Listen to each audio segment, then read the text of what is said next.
May the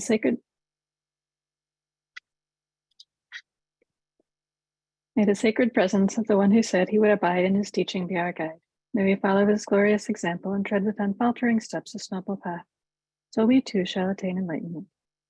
All Buddhas throughout space and time, all honored ones, bodhisattvas, mahasattvas, wisdom beyond wisdom, maharajna parita. I have a little bit of a running joke with the Wy'East Sangha in that I always get my verses wrong. And I just said the verse for a class instead of a Dharma talk. So I am still mixing up my verses, and I'm okay with that. It keeps things interesting. So I'd like to start this talk by saying happy solstice. Today marks the longest day of the year and the shortest night. It's the beginning of summer. My teacher used to love the summer, and I often think of him this time of year. He enjoyed grilling at the 4th of July, grilling vegetarian hot dogs and fruit and all sorts of goodies, having Sangha picnics. He enjoyed baseball. He enjoyed getting the Sangha together for softball games with the evangelicals that we've been in dialogue with for a number of years. And just to be kind, we mixed up the teams so it wasn't the Buddhists versus the evangelicals. He was attentive to things like that. And when he died, I had such a big no, a big, this can't be, a big, this is not how it's supposed to be. This is not how it's supposed to work out. And I've seen that time and time and again with both Sangha members and folks in the hospital I interact with. Something happens and there's something that changes and it can't be. And life can be shocking. It can be startling. It can be painful, and things can happen suddenly and catch us off guard. No. What I want to talk about today is acceptance and equanimity, especially in the face of these big no's. So one way we can think of acceptance is receiving a task or receiving a responsibility, accepting an assignment or accepting a role, saying yes. A yes, I'll take something on. A yes, I will engage in this activity. Yes, I will be this person you're asking me to be. Another way we can think of acceptance is a sense of it's out of my hands. Or sometimes what I hear from folks in the hospital is it's God's will. I can't do anything to change this, therefore I accept it. And this is a very passive acceptance. It's a denying of any responsibility or denying of agency in the matter. There's nothing I can do. All I can do is accept it. And those two ways of looking at acceptance have very different feeling tones to them. They have two very different responses. A yes and a not quite a no, but a indifference, a reluctance to engage. And looking through a dictionary definition of acceptance, we might find something along the lines of the act of taking or receiving something, the act of assenting or believing. But when we look at a definition of equanimity being something that is highly regarded in Buddhism, one of the 4 Brahma Viharas, equanimity, at least in the dictionary, this isn't a technical Buddhist definition, is defined as the mental or emotional stability or composure, especially under tension or strain. So equanimity as a capacity, perhaps, rather than an action or an emotion. Does that make sense? Okay, got a couple of head nods. So I want to read a little bit from the Bodhidharma Anthology, the earliest records of Zen. This is by Jeffrey Broughton. And this is a teaching attributed to Bodhidharma from writings that were found in the Donghuan caves. This is from text number 2. It's titled 2 Entrances, and it's a teaching on Bodhidharma's 2 entrances and 4 practices. And the 4 practices are described as the first is the practice of requiting injury. The second is the practice of following conditions. The third is the practice of having nothing to be sought. And the fourth is the practice of according with Dharma. And I just want to read this section on this first practice, the practice of requiting injury. What is the practice of requiting injury? If the practitioner who is cultivating the path encounters suffering, he thinks to himself, I, from the past, across innumerable eons, have become estranged from the root and followed after the branches, have flowed along in various existences, producing a great deal of ill will and hatred, antagonizing and harming others endlessly. Though there is no transgression on my part in the present, the suffering is the ripening of bad karma fruits and the faults of my past lives. It is something that neither the gods nor men have put upon me. With satisfaction, I will bear and accept it, with absolutely no ill will or complaining. The sutra says, when you meet suffering, do not be sad. Why? Because you comprehend the underlying reason behind it. When this thought arises, one is yoked with principle. Taking ill will as an opportunity, one advances on the path, and therefore it is called the practice of requiting injury. Now there's a lot there. There's a lot just in that one little paragraph on this practice of requiting injury. And in this teaching, it actually mentions acceptance. With satisfaction, I will bear and accept it. And so that's acceptance as in receiving. Yet when we engage this practice, equanimity is what is developed and strengthened. In looking at past causes and when we contemplate reasons why we encounter our suffering, when we examine those, we have an opportunity to see these aspects of our lives as simply aspects of our lives. And that little bit of distance allows for equanimity. That little bit of examination allows for equanimity to retain some sense of composure. Now, I'm not saying that equanimity as a composed state is something to be controlled into a state of. Does that make sense? Sometimes we can decide we're just going to grit our teeth and get through things.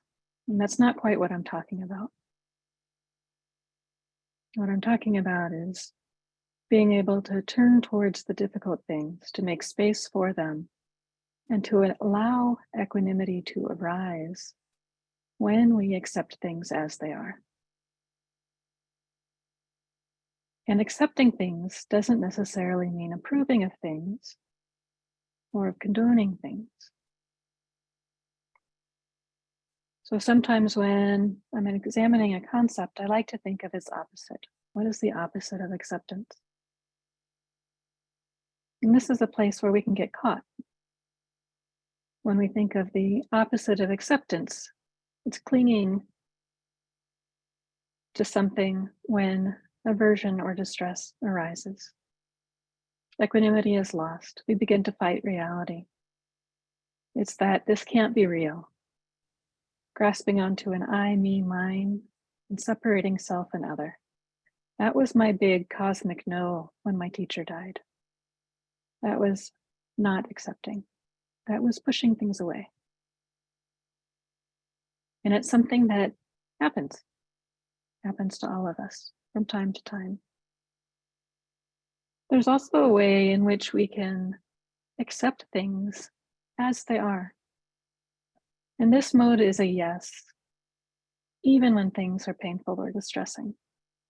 Equanimity is present, even if it's in a perceptibly lighter form. And this mode of acceptance is not fighting against reality, of separating self and the world, or self and others. It is saying yes to, yes, this is actually happening. Sometimes there's a no first and a yes after. And that points to ways in which we can work from an aversive form of acceptance into a more, or the opposite of acceptance, into a more accepting form of acceptance, which is funny to think about, an accepting form of acceptance. There are ways that we can be skillful with our no's, with our objections. We can say yes to the fact of things. We can say, yes, these things are happening, and also recognize distress and pain caused. We can say yes, and yes, this is a terrible event that's happening, and we can see that things need to be changed in order to prevent further harm. We can see that in all sorts of things that we might not want to say yes to. Yes, the climate is changing, and we can engage that.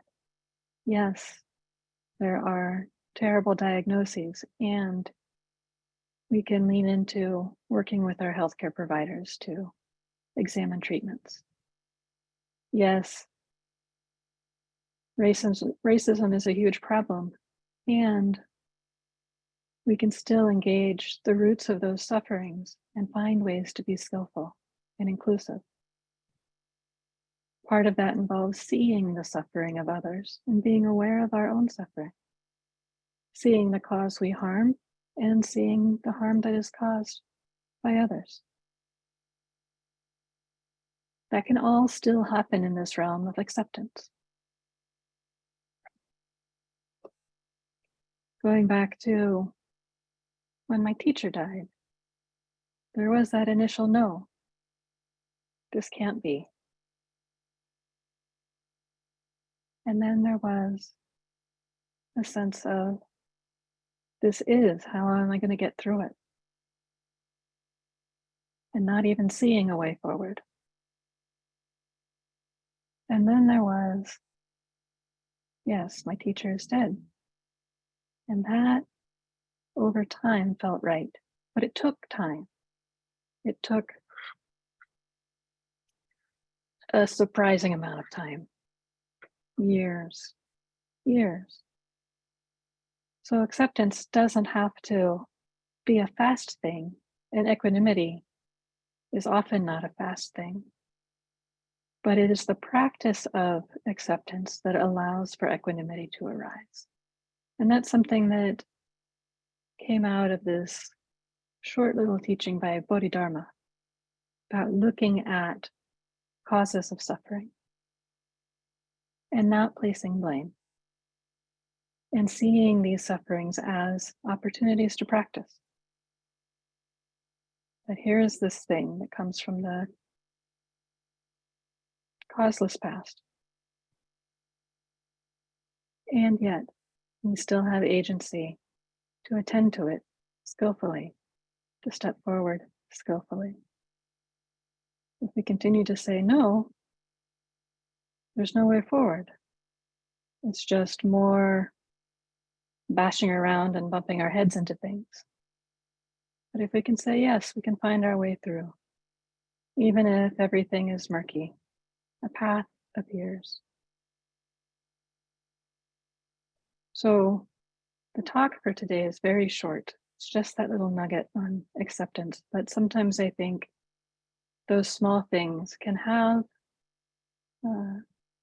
little seeds in them that make for really lovely discussions.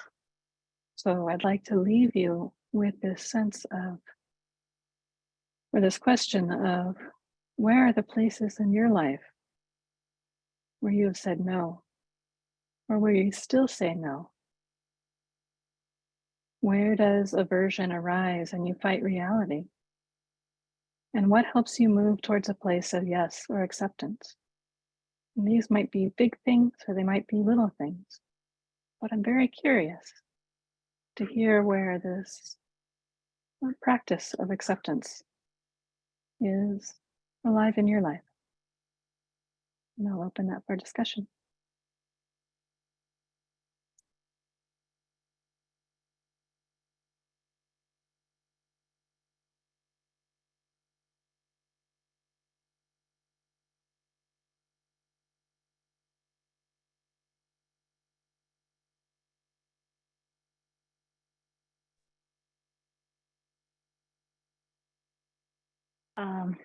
It's amazing because your talk is so timely for myself, and I don't want to speak for Bob and Dixie, but I think maybe for them too in our breakout group. It's like, wow, I almost wish you could say the whole thing all over again, because I was like, there was so much in that little nugget, and so I'm going to listen to the tape of it. But wow, it's like, wow, yeah, it's like the whole idea of the practice of acceptance and recognizing suffering, and then what you can or can do about it, and also I think are willing to do about it. Sometimes it might be that the suffering isn't worth, suffering is more accepting than trying to change it to a different platform. Mm-hmm. Sort of a, well, there's nothing I can do about this, so therefore. No, Is that what what, you're saying? maybe, no, maybe what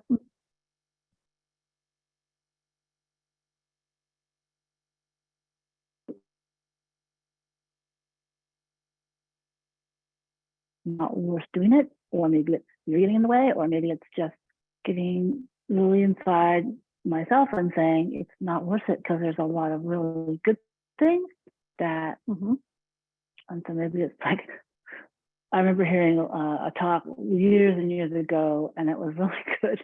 It was about maybe instead of doing this or that, you just need to fix your wanter. And I've always kind of liked that. Maybe what you want, you just need to fix your wanter and want what you have, and you're not looking at it from all sides. Yeah.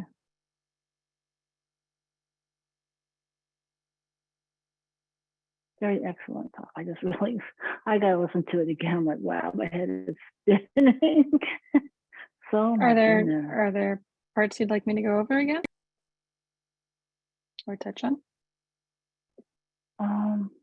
Take a few notes on my phone. Let's see. The maybe the two kinds. So you said that seeing the harm we cause and the harm from other causes, and not finding blame, but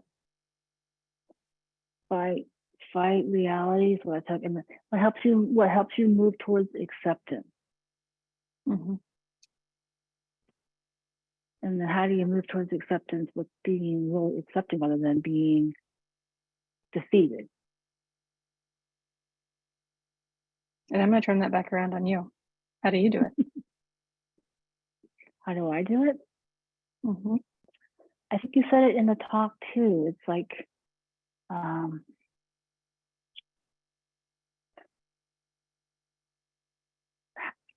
not sure the right word, but have to be able to to try and understand. There's a lot of different sides and there's a lot of different views, and to really understand the situation, you have to try and understand the different views and then accept that maybe you won't always understand the different views, but that they're there, that everybody, everything has their reasons too. And you have to, for me, be open to this way more, I don't know the right word, that I don't probably understand all that goes behind it. And if I did, maybe I'd be more accepting. So I have to open up my mind and my heart and realize that maybe I could understand more if I asked more questions or learned more, but maybe I won't. And then that's okay too. But we just believe that there's many facets to everything, including suffering. I think you kind of said that, but in different words. Does that make sense? Kind of like you're saying that it's one thing to say, my husband is evil for having left me, and it's another to say, okay, I'm really upset about it, but he's not completely wrong or without merit. There's less bitterness in it if you accept that you aren't the only one hurt. That kind of, I don't know if that's what you meant. Yeah, that's kind of what I mean. That maybe you won't fully understand it, maybe because he doesn't understand himself, or we can't explain it, but that there are reasons that maybe you don't understand, maybe you never will know, but believing that there's multiple facets to it, and who knows what's valid and what's not. I don't know. Yeah, I think I don't think of this in as much of a intellectual realm, but more of a felt realm. And Yeah. There can be that expression of pain or hurt, but there, on the acceptance side of thing, there is like part of that acceptance is just acknowledging the fact of a difficult situation, acknowledging the fact of a loss or a diagnosis, and being able to reconcile the not wanting that with the fact that this is what's in front of us right now. This is what we have to meet. This is what we have to deal with. And that shift from, no, I don't want to deal with this, to, oh, yes, this is what's in front of me, can be profound. It seems very subtle, and it seems very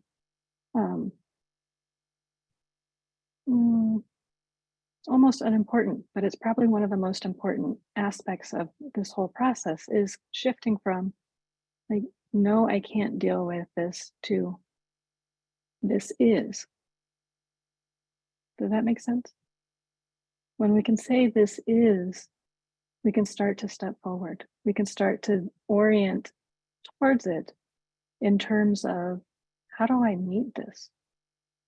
Which might not be a conceptual thought, how do I meet this? But it might be just that sense of how.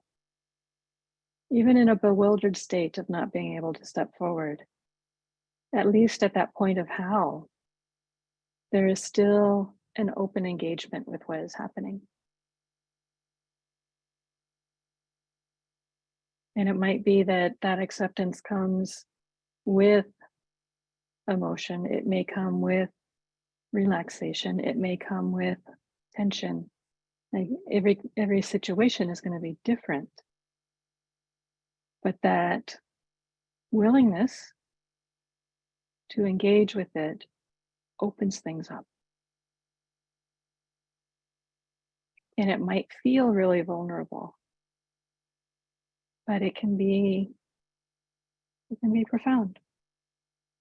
Does that make sense? Does that help any, Trish? Okay.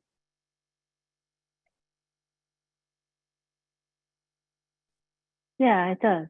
And I think, like you said, it depends on the situation. Some situations, there's multiple choices. And so you have to figure out what's the best choice for you. Yeah. But sometimes there's really not multiple choices. None of them are good or whatever. You have to accept that. And then what can you do to maybe to minimize the suffering, or just realize it's suffering, and you're just going to have to accept that it works through it, and that it's okay. You just have to accept it and work through it. And that's sort of the crux of what I'm getting at. It's the just have to, which is more of that passive acceptance. And I'm looking at this sense of, like, the more leaning into it and as an active way and as spiritual practice, as a way to one, cope with the situation, but also to strengthen or put down the groundings of that sense of equanimity that may arise later. Does that make sense? Put down the what? The groundings? Is that what you said? Yeah, the word I wanted, it wouldn't come to me. Something about foundations, perhaps. The foundations of equanimity. Foundations, Yeah. So by lean into it, you mean you don't just go, poor me, I've had this garbage handed to me that I just have to carry, rather than how do I get rid of the garbage in a healthy way? Something like that. Maybe, yeah.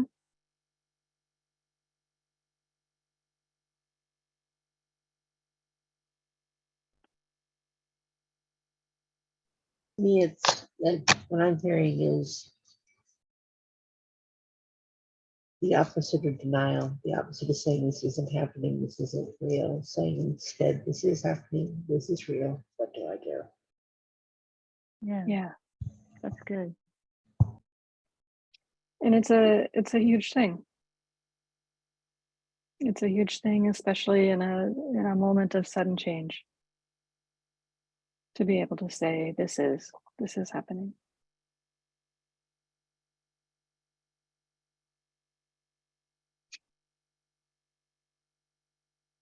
Okay, I saw your kitty's face for just a second. There he is.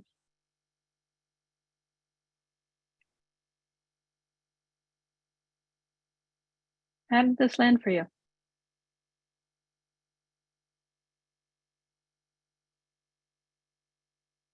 Or how did Bodhidharma's teaching land for you?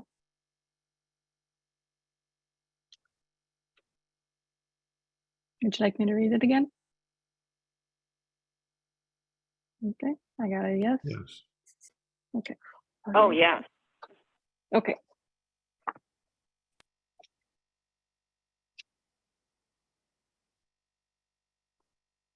What is the practice of requiting injury? If the practitioner who is cultivating the path encounters suffering, he thinks to himself, I, from the past across innumerable eons, have become estranged from the root and followed the branches, have flowed along in various existences, producing a great deal of ill will and hatred, antagonizing and harming others endlessly. Though there is no transgression on my part in the present, this suffering is the ripening of bad karma fruits of the faults of my past lives. It is something that neither the gods nor men have put upon me. With satisfaction, I will bear and accept it, with absolutely no ill will or complaining. The sutra says, when you meet suffering, do not be sad. Why? Because you comprehend the underlying reason behind it. When this thought arises, one is yoked with principle. Taking ill will as an opportunity, one advances on the path, and therefore it is called the practice of requiting injury.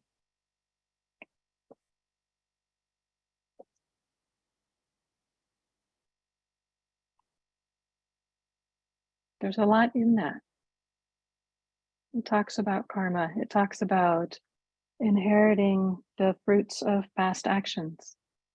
And it talks about perhaps not knowing the actions that caused these sufferings that we encounter. But it talks about the importance of accepting things and using them as, or seeing them as, parts of practice. That even when stressors arise, even when ill will arises, even when denial arises, that these too can be recognized as practice. That we see them and choose a different way. We choose to turn towards instead of away from. We choose to cultivate the Brahma Viharas rather than feeding the story in our head about why someone else has harmed us.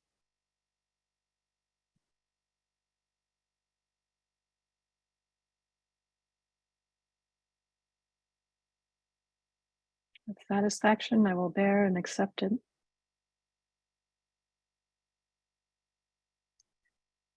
With absolutely no ill will or complaining. And I looked in the notes on this chapter to find out what sutra was being quoted there, and it says unknown. So I couldn't give you a further story from that one, from whatever sutra it came from.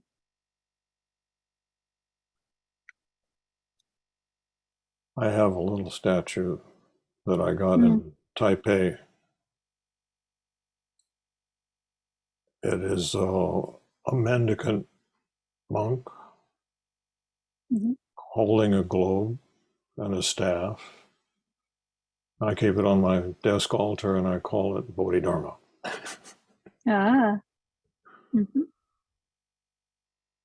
And Bodhidharma at Dharma Rain sits in the Sanzen rooms as a representative of lineage. And there are particular ceremonies when they'll be taken out from the Sanzen rooms and placed on one of the side altars as a representative of lineage. He's an important one in our history.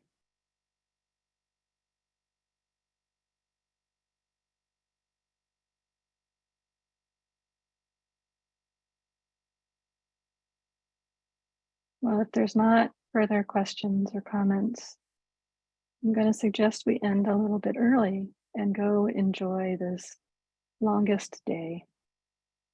And at least over here, it is sunny and beautiful out. Bob?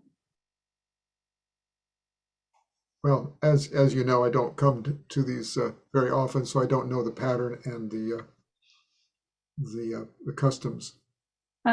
But my question for you here is, what is the mechanism that causes pain and suffering to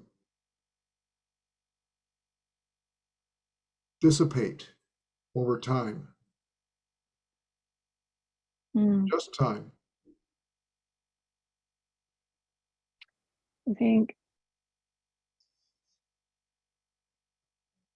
think time is a part of it.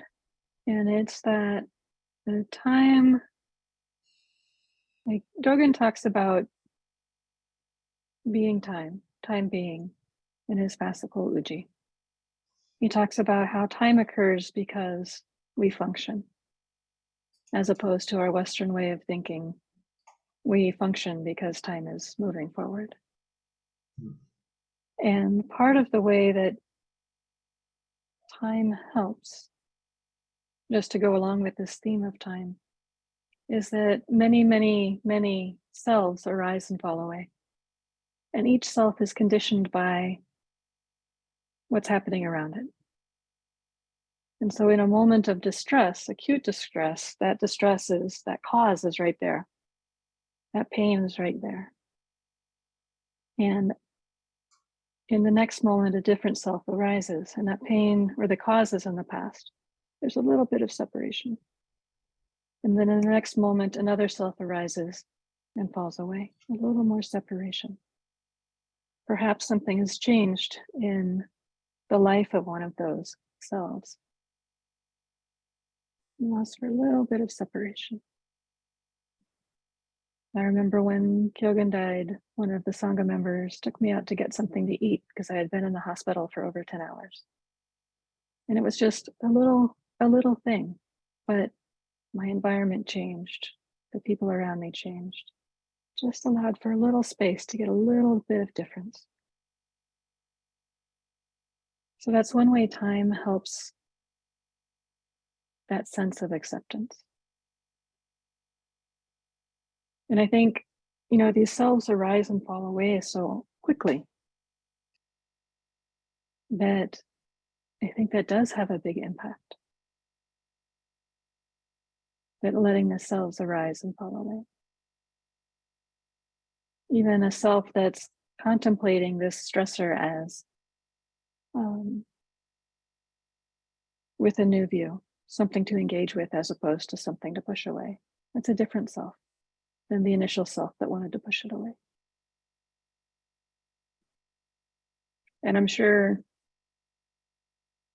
Buddhist philosophy might have some technical definitions of what might change in the mind in terms of mental factors arising and falling away, but I don't have those technical definitions right here with me.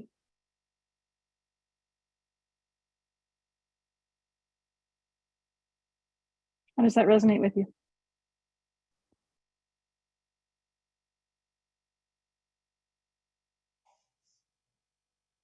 Yes, I have a picture of that shedding of the skin of misery over time, as I would change little bit by little bit by little bit, the pain would dissipate. It wouldn't go away, but it would be less sharp. And your relationship changes. Yes. Until it's not the same me. But it takes the larger the pain is, I think it's possible the longer the time, because there's so much more that has to be dissipated. Yeah. And when I'm in the hospital meeting a trauma response, one of the first things we do is have people tell the story. Because when you tell the story, then there's a person and there's a story being told. It's not this is happening right now. And you'll hear that happen multiple times as different people will ask someone in distress what happened, and they tell the story again and again. And it's not as if the care team doesn't know what happened to this person. We all know what happened to this person, but telling a story creates that new self arising that is a self that's telling a story. That it just, these little increments help people accept what is happening. And these don't have to be big dramatic things when we're working with acceptance as a way to cultivate equanimity. It could be small things. It could be annoyances in the line at the grocery store. The person in front of you is talking too loud and, oh my God, would you just stop, please? Okay, that's a no. How do we change it to a yes? What might we do in that moment? It might be, okay, cultivation of patience as an antidote to anger. It could be engaging that person, talking to them, and all of a sudden you're part of the dyad who's talking so loud in the grocery store line. There's various things we can do, but even these small ways of engaging, moving towards acceptance as ways to cultivate equanimity will have their benefits. We talk about some of the other Brahmaviharas so much. Loving kindness is probably the one that's talked about the most. But sometimes I also think it's good to talk about some of these little ways in which we can also cultivate equanimity.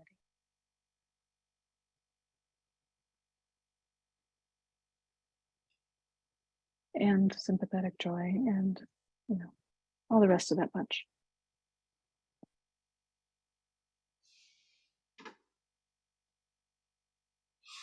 Zazen is a perfect example of cultivating equanimity and acceptance.